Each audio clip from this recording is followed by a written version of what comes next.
Returning and existing players, welcome to a beginner's guide to RuneScape's newest skill, Necromancy. Whenever you're ready, grab your cup of tea, sit back, relax, and enjoy.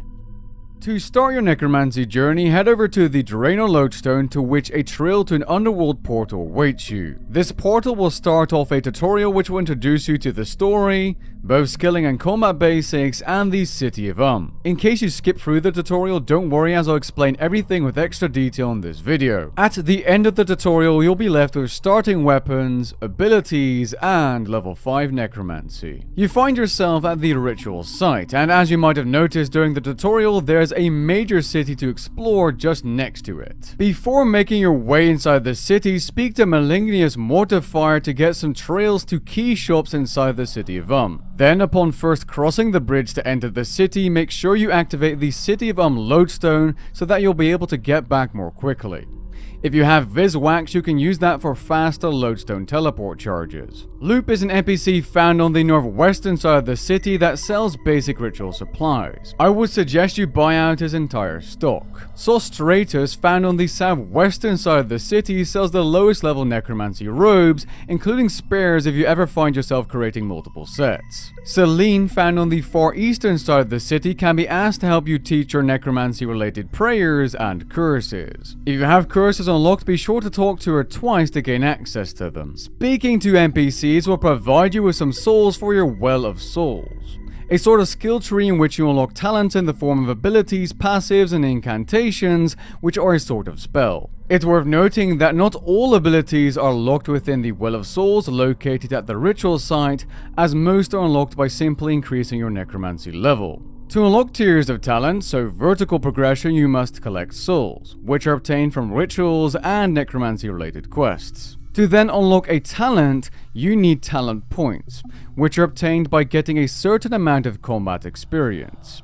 The amount of combat experience you need goes up every talent point you unlock. In short, if you're looking to get the most out of necromancy, you're going to need to do both rituals and combat training. I reckon the fastest way to get your necromancy level up, at least in the early game, is combat. Since it is release week, there's going to be people fighting mobs all around Gielinor, so be prepared for hefty competition at popular low-level training spots like cows and chickens. Thankfully, Jagex has anticipated the army of players annihilating every low-level creature there is, and added an instanced Ghost Troll Cave in which you can train your necromancy in peace and quiet. You can find this cave in the southeastern outskirts of the city. Now, the amount of necromancy XP you gain per kill depends on the monster's health. For every 1000 health of damage you deal, you gain 50 experience points in necromancy. If another player hits your target, you will gain experience proportionally to the damage you dealt, so your contribution to the kill. When trying necromancy combat, you'll notice that the zero skill, or basic attack, is performed automatically and provides adrenaline, indicated on the yellow bar.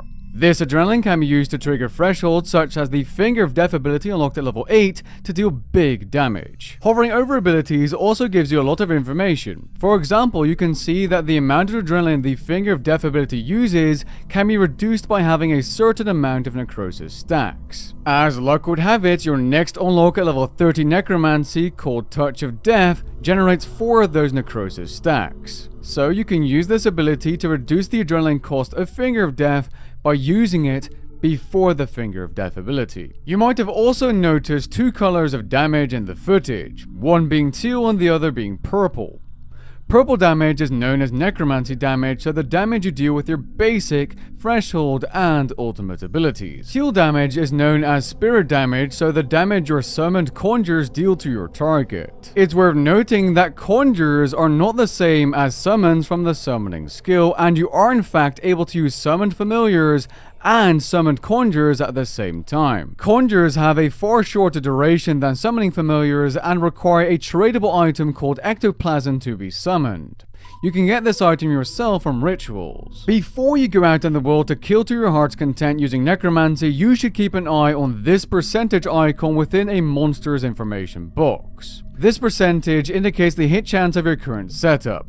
Now, your necromancy attacks generally can't miss, but will deal reduced damage based on your current hit chance. If it's set to, for example, 50%, your abilities will only be able to hit half of its damage potential. The reason I'm telling you this is so that you do not waste your time trying to take on monsters at which you have anything below, let's say, 80 to 90% hit chance. Now, I was a little bit limited in terms of my testing, but I personally found that the Lumbridge Catacombs are a nice training spot for the early levels. But really, there will be tons of different effective spots to train your necromancy levels.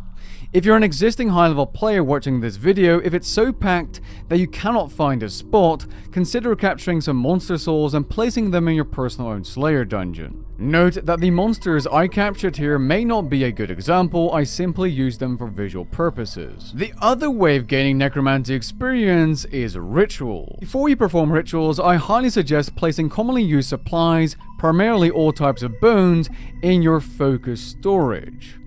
This is basically a ritual bank which will allow you to perform rituals over and over without needing to bring items in your inventory. Start by selecting a ritual and selecting your inputs. In the example shown, you can see that using higher tier bones doesn't increase XP, but does increase the amount of souls you gain for your Well of Souls. And you're going to want to have those souls, so be sure to use the highest tier of bone you can afford. To perform a ritual, you must first build the ritual site to its specific requirements indicated by this interface. These requirements persist in the form of glyphs and lighting requirements. If you don't yet have any supplies, head over to Loop found on the northwestern side of the city to buy some supplies. Once you set up the ritual, you can start it by clicking on the platform. A purple timer in the top middle part of your screen will then start counting down. At the end of the timer, you will gain a large chunk of experience and the outputs that your ritual provides.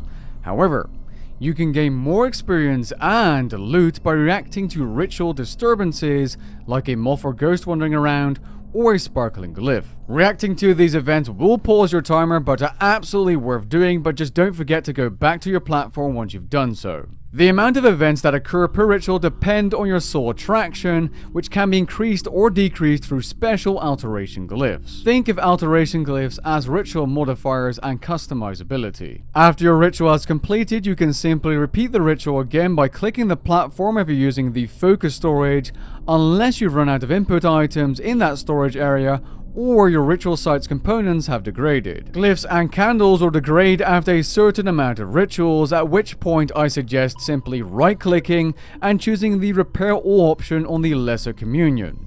That's simply convenient. Before you start doing this all the time, be sure to check your necromancy skill settings and make sure that the box with repair items at 0 durability only is ticked off. Finally, if you want to check the outputs of your ritual, you'll find them in the ritual chest next to the focus storage. Items obtained from ritual disturbances will also be found in this chest. Now that you're familiar with how to level necromancy, how do you actually progress through the skill?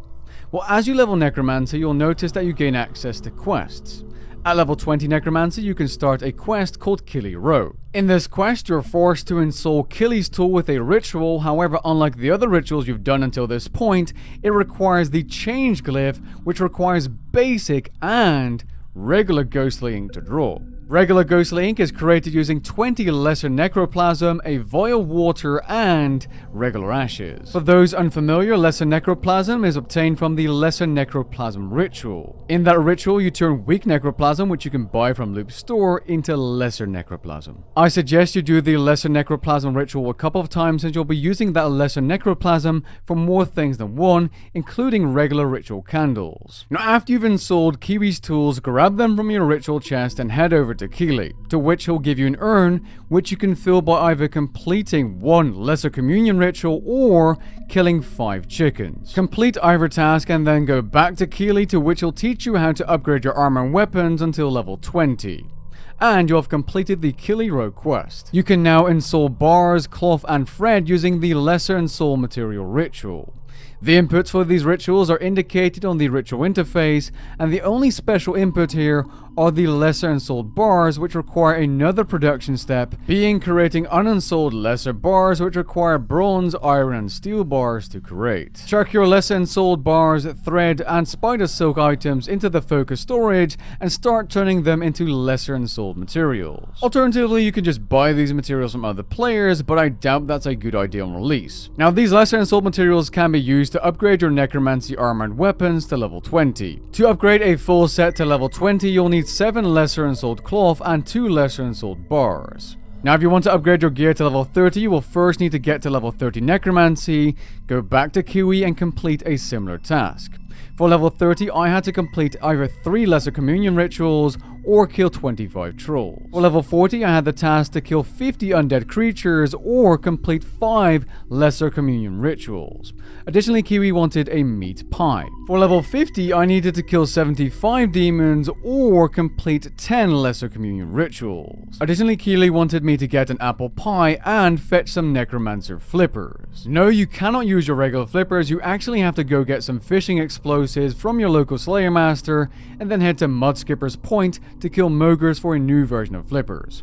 Now I can only assume that these tasks will get harder and longer as you level up. At level 24 Necromancy, you can start a quest called Rumythos by speaking to Malignius Mortifier near the ritual site. In this quest, you're taught about the Lesser Essence ritual, which allows you to turn pure essence into impure essence, used for Necro-runecrafting. This ritual will again require the change glyph that uses regular ghostly ink, like I talked about earlier. The quest is incredibly easy to complete and will reward you with some spirit runes and a City of teleport, which can be found in your incantations tab. The teleport sends you straight to the ritual site at the cost of some spirit runes, which is incredibly useful. The runes you can create with Necro-runecrafting are spirit, bone, flesh, and miasma runes. I'm not sure how these runes will fit within the runecrafting leveling process just yet, but the XP per rune seems pretty good.